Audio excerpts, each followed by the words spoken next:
कौन बनेगा बादशाह? एक एक सीट की हम बात करेंगे। 3 सीटों पर मध्य प्रदेश छत्तीसगढ़ की अगर बात की जाए तो उपचुनाव संपन्न हो चुका है और इसके बाद बाकी राज्यों में भी आज जहां वोटिंग थी वहां पर भी वोटिंग खत्म हो चुकी है। और ऐसे में सबसे जरूरी बात यह है कि किसके सिर पर ताज सजने वाला है, कौन जीतने वाला है, कौन बनेगा बुदनी का बादशाह। विजयपुर में किसकी विजय होगी और रायपुर दक्षिण का रण आखिर कौन जीतेगा? यह सवाल यहां के क्षेत्र की जनता में उत्सुकता बना हुआ है कि क्या होने वाला है उपचुनाव में, आखिर किसका दांव सफल हुआ है। मध्य प्रदेश और छत्तीसगढ़ उपचुनाव का सटीक विश्लेषण हम आज करने वाले हैं और हमारे साथ हमारे सहयोगी जुड़ने वाले हैं, उनसे बात करेंगे।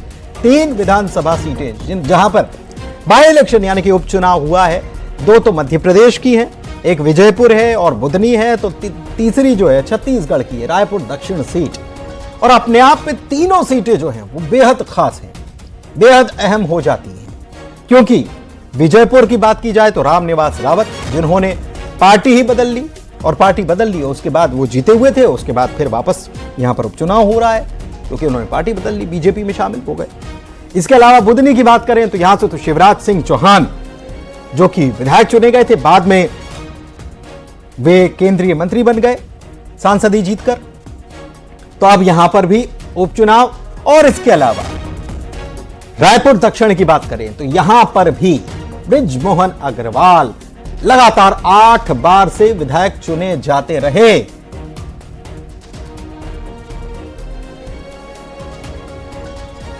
रायपुर दक्षिण की बात कर रहे हैं, रायपुर दक्षिण की बात कर लेते हैं। सांसद रहे सुनील सोनी को बीजेपी ने यहां मैदान में उतारा, इसलिए क्योंकि जो सांसद नए बन गए हैं वो विधायक थे, विधायक के बाद चूंकि उन्होंने चुनाव लड़ा और सांसद बन गए तो अब सीट खाली हुई और सुनील सोनी जो पहले सांसद थे इसके पहले, उनको विधायकी के लिए मैदान में उतारा बीजेपी ने।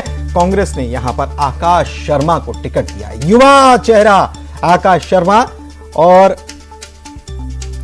यही बात की सक्रियता और निष्क्रियता वाली बात यहां पर खूब देखने को मिली, खूब आरोप प्रत्यारोप मैदान में देखने को मिले, आशीर्वाद भी एक दूसरे को दिया गया।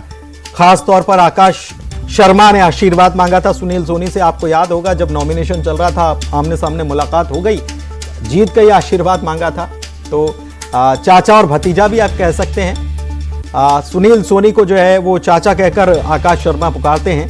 तो छत्तीसगढ़ के रायपुर दक्षिण का रण कौन जीतने वाला है, इसी को लेकर हम चर्चा करने के लिए आकाश शुक्ला के पास चलते हैं। हमारे सहयोगी रायपुर से जुड़े हुए हैं, सीधे उन्हीं के पास चलते हैं और उनसे जानते हैं कि वोटिंग तो हो गई, अब जनता का मूड क्या है ये पता चलेगा जब नतीजे आएंगे, लेकिन उसके पहले क्या लग रहा है, क्या समीकरण कौन से काम किए, कौन से मुद्दों ने काम किया? आकाश।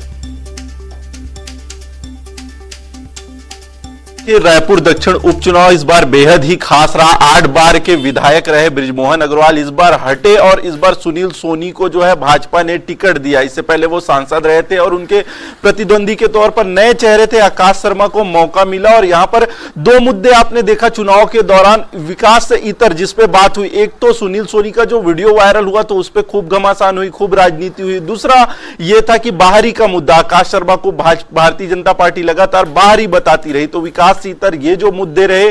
और इसके बाद जो बात चलती रही तो बृजमोहन का चेहरा साथ दिखता रहा, जो भाजपा ने विकास काम किया, मोदी की गारंटी वो नजर आता रहा, साथ में जो है वो राजनीति भी होती रही।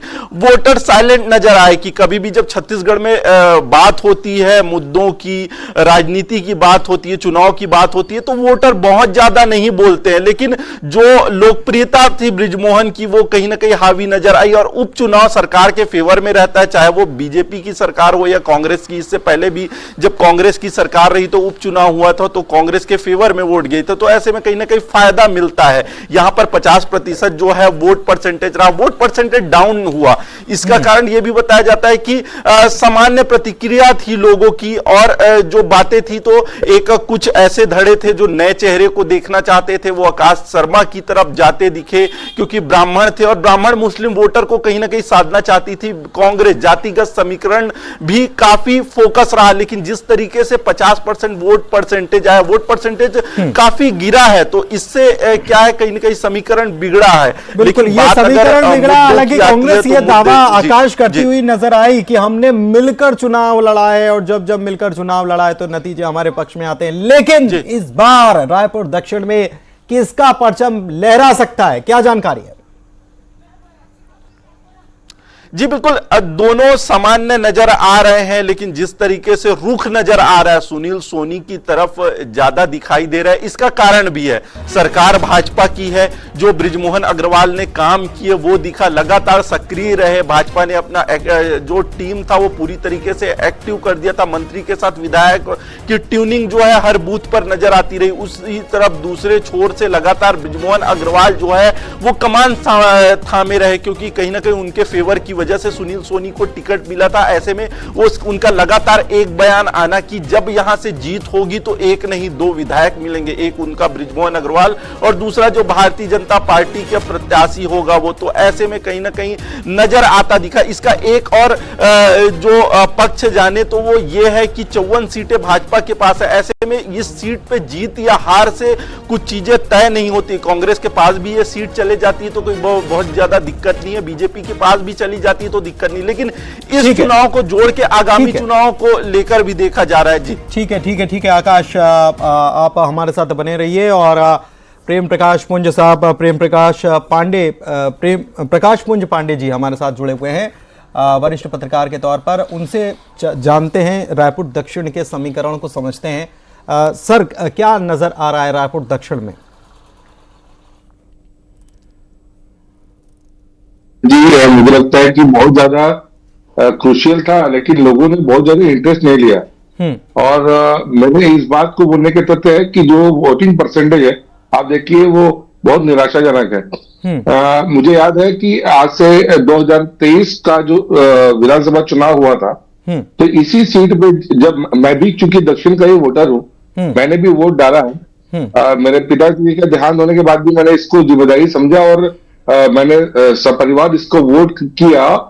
और उसका दूसरा तथ्य भी था कि वो वहां वस्तुस्थिति दिखना था।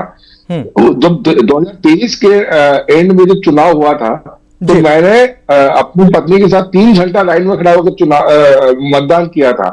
और इस बार जब मैं वोटिंग करने के लाइन में लगा था तो मात्र 3 से 4 मिनट में मेरा वोटिंग हो गया। तो ये दर्शाता है कि लोगों का बहुत ज्यादा इंटरेस्ट नहीं था इस उपचुनाव में। दूसरा, बृजमोहन अग्रवाल का लड़ना उस सीट से अपने आप में एक वो बड़ा चुनाव बन जाता है, वो उत्सव जैसा बन जाता है। लेकिन बृजमोहन अग्रवाल का ना लड़ना और सुनील सोनी का लड़ना, तो लोगों को पता था कि ये मतलब बहुत ज्यादा इंटरेस्टिंग कैंडिडेट नहीं है। और दूसरा, जो आकाश शर्मा को उनके अगेंस्ट उतारा गया, तो आकाश शर्मा भी बहुत ज्यादा लोगों से कोई घुले मिले नेता नहीं थे, तो लोगों ने इससे बहुत गुले मिले नहीं थे। एक पॉइंट यहां पर ये है कि गुले मिले नहीं थे, तो ये पॉइंट जो है ये जाता है बीजेपी की तरफ। बात विजयपुर की